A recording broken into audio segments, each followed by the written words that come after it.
কথা নাপাতাটো নহয়, আমাৰ লগত অনানুষ্ঠানিকভাৱে দুই এটা কথা আমি পাতিছোঁ তেওঁৰ লগত। এইটো বস্তুটো মিছা কথা নহয়, সত্য কথাই। কিন্তু আমি আনুষ্ঠানিকভাৱে এতিয়ালৈকে আলোচনাত বহা নাই। আৰু মই ভাবোঁ জানুৱাৰী মাহত আগভাগত আপোনাৰ বিহুৰ আগে আগে আমাৰ মাজত আলোচনাত আমি আনুষ্ঠানিকভাৱে আলোচনাত আমি মিলিত হ'ম। আৰু আলোচনাত মিলিত হ'লেই নিশ্চিতভাৱে এই সমষ্টিসমূহ নিৰ্ধাৰণ হ'ব যে কোনটো সমষ্টিত অসম গণ পৰিষদ দলে খেলিব, কোনটো সমষ্টিত ভাৰতীয় জনতা পাৰ্টি খেলিব, তেতিয়া ঠিক হ'ব। নাই মুখ্যমন্ত্ৰীৰ লগত মোৰ কথা আলোচনা হৈছে, এইটো আলোচনাটো মই কৈছোঁ। কিন্তু এই সমষ্টি সংক্ৰান্ত যে অমুক সমষ্টিটোত ভাল, অমুক সমষ্টিটোত দুই এটা সমষ্টিৰ বিষয়ে আলোচনা হৈছে, কিন্তু সেই কথাখিনি মই ক'ব বিচৰা নাই। কিন্তু মুখ্যমন্ত্ৰীৰ লগত নিৰ্বাচন সংক্ৰান্তত অহা যিটো 26 নিৰ্বাচন হ'ব, এখন ভাগ বতৰা সংক্ৰান্তত প্ৰিলিমিনাৰী আলোচনা এটা নোহোৱা নহয় হৈছে। নাই আমি তাৰমানে আমাৰ যিকেইটা সমষ্টিত আমাৰ স্থিতি আছে, যিকেইটা সমষ্টিত আমাৰ ভেটি শক্তিশালী, সেইকেইটা সমষ্টিকে আমি বিচাৰিম। আৰু সেইকেইটা সমষ্টিৰ নিশ্চয় আপোনালোকে সেই নামকেইটাই শুনিছে নিশ্চয়।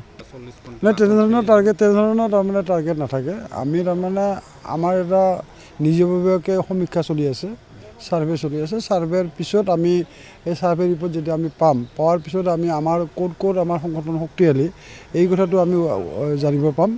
আৰু জনাৰ পিছত আমি সেই সমষ্টিসমূহকে আমি গুৰুত্ব সহকাৰে ভাৰতীয় জনতা পাৰ্টীৰ লগত আমি উত্থাপন কৰিম আৰু আমি সেই আসনবিলাক বিচাৰিম। নাই পূৰ্বতকৈ ডেফিনেটলি কিছু এখন বেছি বৃদ্ধি পাব। কাৰণ এইটো সদায় যে এটা পলিটিকেল পাৰ্টি আমাৰ এতিয়া 9জন বিধায়ক আছে, গতিকে আমাৰ নিশ্চয় লক্ষ্য হ'ব, প্ৰতিটো পাৰ্টিৰে লক্ষ্য হ'ব যে বোলে আমি 9জনটো কেনেকৈ আৰু বঢ়াই 15খন কৰোঁ 20খন কৰোঁ। এইটো ঠিক তেনেধৰণে ভাৰতীয় জনতা পাৰ্টীয়ে এতিয়া আজি যোনটো তেওঁলোকৰ 62খন তেওঁলোকৰ বিধায়ক আছে, তেওঁলোকৰো সেইটো লক্ষ্য হ'ব যে বোলে 62 বা 63খনক কেনেকৈ 17খন কৰিব পৰা যায়, তেওঁলোকৰো লক্ষ্য হ'ব। প্ৰতিটো দলৰেই এই লক্ষ্যটো হয়, গতিকে আমাৰো লক্ষ্য সেইটোৱে হ'ব। নাই আমি আলোচনা কৰা নাই, আমি আলোচনা কৰিম এইবিলাক কথাটো। কিন্তু আমাৰ সততে যিবিলাক কথা আমাৰ তাৰমানে উচ্চাৰণ হয়, সেই উচ্চাৰণৰ সমষ্টিকেইটা আপোনালোকে হয়তো পাইছে। নাই আমি ডেফিনেটলি আমি 17টা নহয়, আমি তাতকৈ বেছি বিচাৰিম। কিন্তু আমি তাৰমানে যিকেইটা চিটত আমি জয়ী হোৱাৰ সম্ভাৱনা থাকিব, সেইকেইটা চিটত আমি বেছিকৈ আমি জোৰ দিম।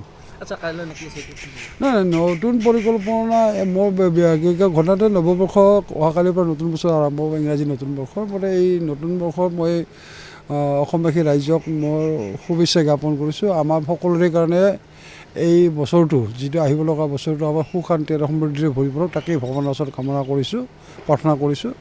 আৰু কথাটো হৈছে যে নতুন বছৰত আমাৰ এটা প্ৰত্যাহ্বান আহি পৰিছে যে আমি এটা ৰাজনৈতিক দলৰ মানুহ, এই ৰাজনৈতিক দলৰ মানুহ হিচাপে, সদস্য হিচাপে অহা 26 মাৰ্চ এপ্ৰিল মাহত নিৰ্বাচন অনুষ্ঠিত হ'ব। গতিকে সেই মাৰ্চ এপ্ৰিলত যি নিৰ্বাচন অনুষ্ঠিত হ'ব, সেই নিৰ্বাচনত আমি যাতে আগৰ তুলনাত অধিক ভাল ফল দেখুৱাবলৈ সক্ষম হওঁ, তাৰ কাৰণে আমাৰ মাজত আমাৰ সন্মুখত প্ৰত্যাহ্বান হিচাপে থিয় হৈছে।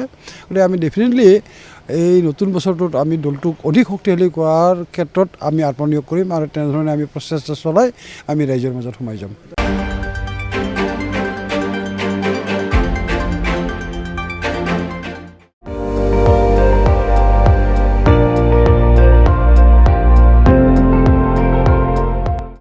আপুনি চাই আছে ND24, সৰ্বশ্ৰেষ্ঠ নহয় সৰ্বোত্তমৰ দৌৰ।